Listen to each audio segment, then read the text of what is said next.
વિડીયોમાં જે હું વાત કરવા જઈ રહ્યો છું, તમે વિડીયો પૂરો સાંભળજો. વ્યસન ઘણા બધાને હોય, પણ દવાનું વ્યસન કોઈને ન હોય. આવો એક કિસ્સો મારી સમક્ષ આવ્યો છે, એટલે હું આ વાતને તમારી સાથે શેર કરું છું. જેટલા વ્યસન કરવાવાળા છે ને એ સાંભળજો, કારણ કે વ્યસન કરવાવાળો માણસ ખરાબ નથી, પણ એની આદત છે ને એ ખરાબ છે. એના વિશે આજે હું તમને થોડું જણાવી. ઘણા બધાના વ્યસનો એવા તમે નામ સાંભળ્યા છે, તમાકુ, ગુટખા, બીડી, સિગારેટ, બધા વ્યસનોના નામ સાંભળ્યા. એથી ઉપર તમે ડ્રિંક છે, ગાંજા, અફીણ, સરસ, આ બધાય નામ પણ આપણે સાંભળ્યા. આ બધા કોમન નામ છે, અને વ્યસનો બાબતની વાત આવે એટલે આ બધા વ્યસનો આપણને યાદ આવે.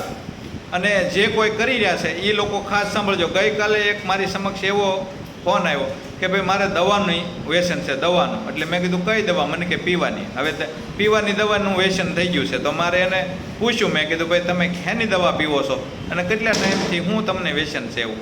એટલે એ ભાઈએ મને એવું કીધું કે મને 10 વર્ષ પહેલાં પથરી થઈ હતી, અને એ પથરીની દવા હું લેતો. હવે પથરીવાળો મુદ્દો આખો ડાયવર્ટ થઈ ગયો, પથરી સારી થઈ ગઈ અને બધું કમ્પ્લીટ, પણ પથરીની દવાનું વ્યસન થઈ ગયું. હવે પથરીની દવા જેણે લીધી હોય, જેને કોઈને થઈ હોય અત્યાર સુધીમાં, એ તમે કહેજો, મને નક્કી કરજો કે આમાં કોમેન્ટ કરજો કે પથરીની દવામાં કોઈ એવો કેફી વસ્તુ આવે કે એનું વ્યસન થઈ જાય, એનાથી કાંઈક ખોટો સડે.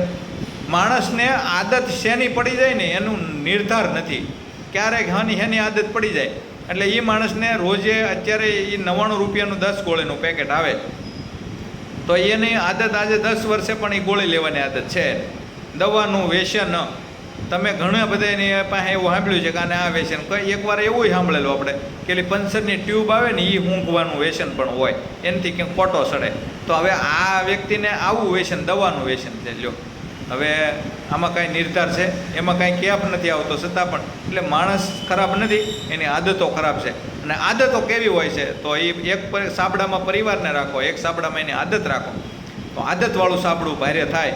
કારણ કે એને એની ગંભીરતાની ખબર નથી કે આનાથી જે રોગ લાગુ પડશે, આનાથી જે બીમારીઓ આવશે એ કોઈથી સારી થવાની નથી. એટલે એને ગંભીરતા નથી, એની મહત્તા નથી સમજાતી, એટલે પરિવારની વેલ્યુ ઘટે છે વ્યસની માણસ આગળ.